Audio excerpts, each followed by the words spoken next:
నమస్తే. అసైన్మెంట్ భూములకు సంబంధించి చాలా కాలంగా రైతులు ఎదురు చేస్తూ ఉన్నారు. ఈ క్రమంలో అసలు వీటిని అమ్ముకునే అవకాశం ఉందా? వీటికి ఎట్లాంటి చట్టబద్ధత ఉంది? తెలంగాణలో దాదాపుగా 2-3 సంవత్సరాలు ఇదే చర్చ నడుస్తుంది. తెలంగాణ రాష్ట్రంలో ఒక 25 లక్షల ఎకరాల అసైన్మెంట్ భూమి ఉంది. ఈ భూమి ఏదైనా ప్రభుత్వం ఇచ్చిన భూమి. రకరకాల సందర్భాలలో వ్యవసాయం చేసుకోవటానికో ఇల్లు కట్టుకోవటానికి ఇచ్చిన ఇంటి స్థలాలు.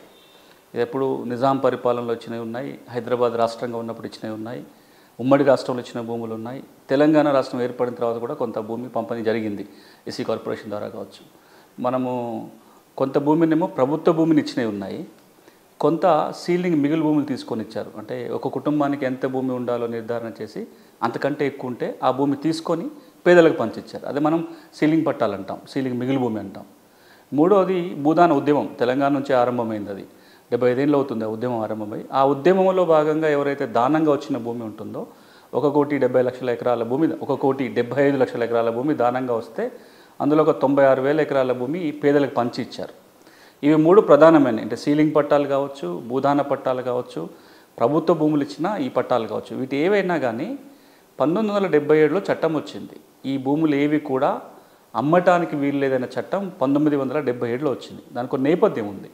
గవర్నమెంట్ ఆఫ్ ఇండియా, భారత ప్రభుత్వం ఏం చేసిందంటే చాలా రాష్ట్రాలలో భూ సంస్కరణలో భాగంగా రకరకాల కార్యక్రమాల ద్వారా పేదలకు భూమి పంపిణీ కార్యక్రమం జరుగుతుంది. అంతవరకు బాగానే ఉంది. కానీ పేదలకు ఇచ్చిన భూమి వెంటనే వాళ్ళ చేతిలో లేకుండా పోతుంది. సీలింగ్ భూమి ఉంటుంది. సీలింగ్ కాకముందు భూమి ఎవరిది? ఎవరో పెద్ద భూస్వామిది, పెద్ద పట్టదారుది ఉంటుంది. అది ఆయనకున్న ఎక్కువ భూమిని తీసుకొచ్చి ప్రభుత్వానికి ఇచ్చి పేదలకు ఇవ్వగానే మళ్ళీ ఆ సీలింగ్ ఎవరైతే ఒరిజినల్ యజమాని ఉన్నాడో తను కలుపుకోవటము, అసలు ఆ భూమి స్వాధీనపరచకుండానే పేదల చేతులకు రాకుండానే పోతున్నాయి. ప్రభుత్వ భూమి ఏదైనా సాగుకు యోగ్యంగా ఉన్నది ఇచ్చేస్తే వెంటనే దాన్ని తక్కువ ధరకు కొనేయటమో బలవంతంగా లాక్కోవటం జరుగుతుంది. మేము మాట్లాడుతున్న నేపథ్యం ఎప్పటిది? 70వ దశకం గురించి మాట్లాడుతున్నాం. సో అప్పుడు ఇచ్చిన పట్టాలన్నిటి అన్యాక్రాంతం అవుతున్నాయి. ఏ లక్ష్యంతో అయితే పేదలకు ఇచ్చారో వాళ్ళ చేతిలో అవి మిగలటం లేదు. కాబట్టి చట్టం తీసుకొచ్చి ఇది మీరు అనుభవించాల్సిందే కానీ అమ్మటానికి వీలు లేదని చట్టం వచ్చింది. ఈ షరతు భూమి ఇచ్చిన వాళ్ళ మీద పెట్టిన షరతు కాదు, భూములు పోకుండా కాపాడడానికి పెట్టిన షరతు. ఇప్పుడేమో మనం దాన్ని అడ్డంకిగా చూస్తున్నాం. కానీ ఏ నేపథ్యంలో అయితే ఆ చట్టం వచ్చిందో అప్పటి అవసరం ఏంటి?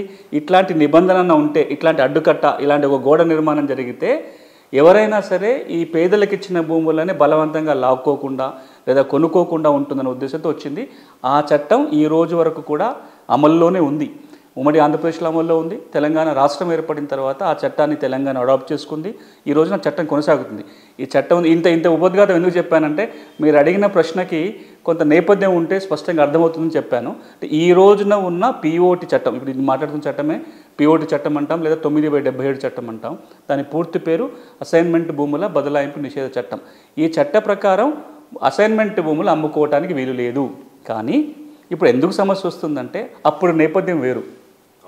ఒక 60 ఏళ్ల కింద సంగతి మాట్లాడుతున్నాం. ఈ 60 ఏళ్ల కాలంలో చాలా మార్పులు వచ్చినాయి. ఏ కుటుంబానికైతే మనం సాగు చేసుకోవడానికి భూమి ఇచ్చామో ఇప్పుడు ఆ కుటుంబం ఆ సాగు మీద ఆధారపడేమి లేదు. ఉద్యోగాల రీత్యా పట్టణాలకు వచ్చారు, లేదా వాళ్ళ కుటుంబంలో ఏదైనా మంచి గవర్నమెంట్ ఉద్యోగాలు, ఇంకేవో మంచి ఉపాధి దొరికింది, కానీ ఆ భూమిని అట్టిపెట్టుకున్నారు.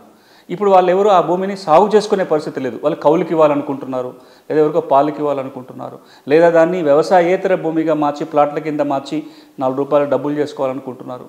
ఇది ఒక వర్గం కనబడుతుంటుంది. మరొక వర్గము ఏదో ఇంట్లో ఆర్థికపరమైన అవసరం ఉంటుంది. ఇప్పుడు మీకు కనుక 2 ఎకరాల భూమి ఉంటే అదొక భరోసాని ఇస్తుంది. ఏమని భరోసా?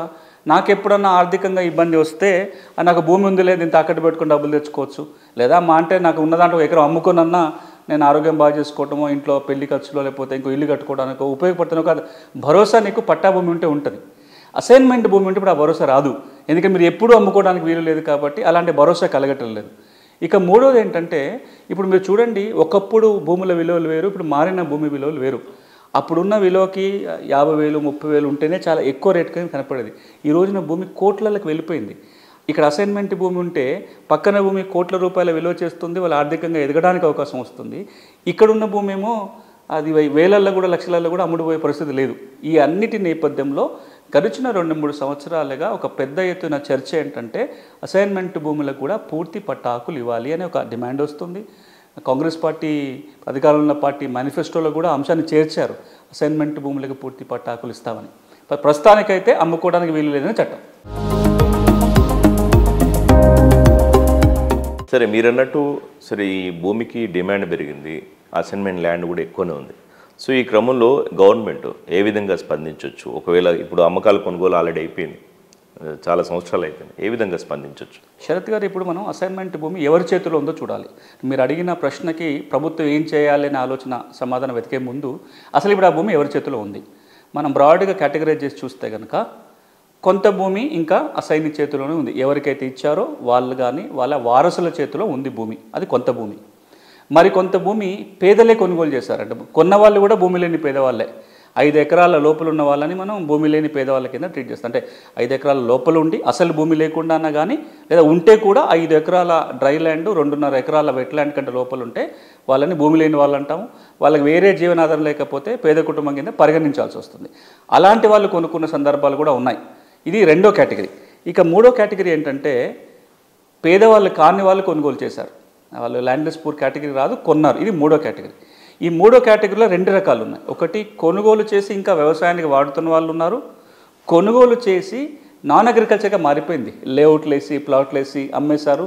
వాటిని ఇంకా చాలామంది కొనుక్కున్నారు. కొన్ని ఖాళీ స్థలాలుగా ఉన్నాయి, కొన్ని ఇల్లు నిర్మాణాలు కూడా అయిపోయినాయి. అసైన్మెంట్ భూములలో ఇల్లు కూడా నిర్మాణం అయిపోయినాయి. ఇప్పుడు ఈ 3-4 వర్గీకరించి వాటికి సమాధానం, అలాంటి సమస్యలకి పరిష్కారం వెతికే ప్రయత్నం చేయాలి. 2007లో అప్పుడు రాజశేఖర రెడ్డి గారు ముఖ్యమంత్రిగా ఉన్నప్పుడు ఒక సర్వే జరిగింది, socio economic profiling of assignees, అంటే అసైన్మెంట్ భూమి కల్టివేటర్స్, అసైన్మెంట్ ల్యాండ్ కల్టివేటర్స్.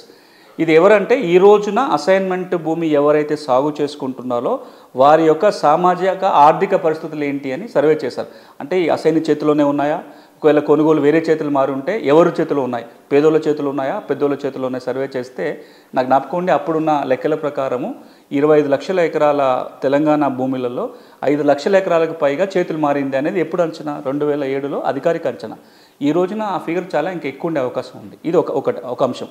రెండో అంశం ఏంటంటే ఈ ఏవైతే ఒకప్పుడు వ్యవసాయ భూమి కోసం ఇచ్చిన అసైన్మెంట్ భూములు ఉన్నాయో ఇప్పుడు పట్టణీకరణ జరిగిపోయినాయి. హైదరాబాద్ చుట్టుపక్కల కావచ్చు, ఇప్పుడు చిన్న జిల్లాలు అయిపోయినాయి. ప్రతి జిల్లా హెడ్ క్వార్టర్ చుట్టుపక్కల కావచ్చు, మండల హెడ్ క్వార్టర్ చుట్టుపక్కల కావచ్చు, తాలూకా హెడ్ క్వార్టర్ల చుట్టుపక్కల కావచ్చు, ఇవన్నీ కూడా డివిజన్ హెడ్ క్వార్టర్స్ ఏవైతే ఉన్నాయో అక్కడ మీరు ఎన్నిసార్లు ఆ భూమిని అమ్మకూడదని చెప్పి తిరిగి అసైన్కి అప్పగించినా అక్కడ వ్యవసాయం జరిగే పరిస్థితి లేదు.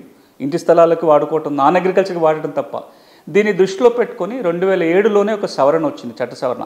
ఏమన్నారంటే ఏవైతే ప్రభుత్వం నోటిఫై చేసిన ప్రాంతాలు ఉంటాయి, ఈ పట్టణ ప్రాంతాలు, అక్కడ కనుక అసైన్మెంట్ భూమి చేతులు మారినట్లయితే తిరిగి అసైన్కి ఇవ్వాల్సిన పని లేదు, దాన్ని ప్రజా ప్రయోజనాలకు దాంట్లో భాగంగా ఇంటి స్థలాలకు వాడాలని ఉంది.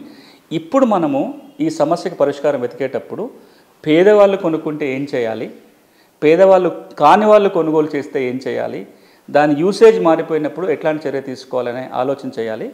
దీంట్లో కోనె రంగారావు కమిటీ ఏదైతే భూమి సమస్యల మీద అధ్యయనం కోసం ఉమ్మడి రాష్ట్రంలో ఇచ్చిన కమిటీ ఏం చెప్పిందంటే అసైన్మెంట్ భూములని మనం అమ్ముకునే అవకాశం ఇంకా ఇవ్వకూడదు, దానివల్ల దాన్ని మళ్ళీ తర్వాత చర్చిద్దాం, దాని పర్యవచనాలు వేరే ఉంటాయనేది. కానీ అది చెప్పుకుంటూనే కమిటీ ఏం చెప్పిందంటే ఒక ఫండ్ క్రియేట్ చేయండి, గవర్నమెంటే ఒక అసైన్మెంట్ ల్యాండ్ ఫండ్ క్రియేట్ చేయండి. ఎవరైనా అసైని తన భూమిని అమ్ముకోవాల్సిన ఆర్థిక పరిస్థితులు ఏర్పడినప్పుడు ప్రభుత్వమే కొనుగోలు చేయాలి. ఎస్సీ కార్పొరేషన్ ద్వారానో, ఎస్టీ కార్పొరేషన్ ద్వారానో, బీసీ కార్పొరేషన్ ద్వారానో ఈ స్పెషల్ ఫండ్ నుంచి కొనుగోలు చేసి ఆ భూమిని ఇంకొక పేద కుటుంబానికి ఇవ్వడానికి అవకాశం ఉంటుందని చెప్పి దానికి ప్యారల్గా ఒక ఉదాహరణ చెప్పింది కమిటీలో. ఈరోజు కూడా గిరిజన ప్రాంతాలు ఏవైతే ఉన్నాయో, ఏజెన్సీ ప్రాంతాలు, ట్రైబల్ ప్రాంతాలు అంటాం కదా, అక్కడ ఎల్టీఆర్ చట్టం అమల్లో ఉంటుంది. ఎల్టీఆర్ చట్టంలో నిబంధన ఏంటంటే ఒకవేళ ఎవరికైనా నాన్ ట్రైబల్కి చట్టపరంగా భూమి ఉండి అమ్మాలి అంటే ట్రైబల్కి అమ్మాలి.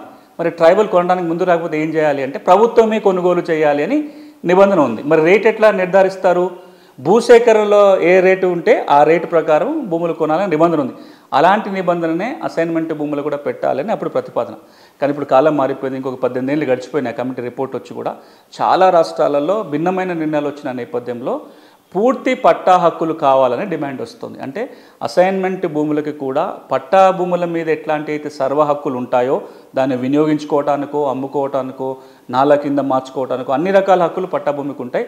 అలాంటి పూర్తి హక్కులు కల్పించే దిశగా ప్రభుత్వం అడుగులు వేయాలనేది పెద్ద ఎత్తున వస్తున్న డిమాండ్.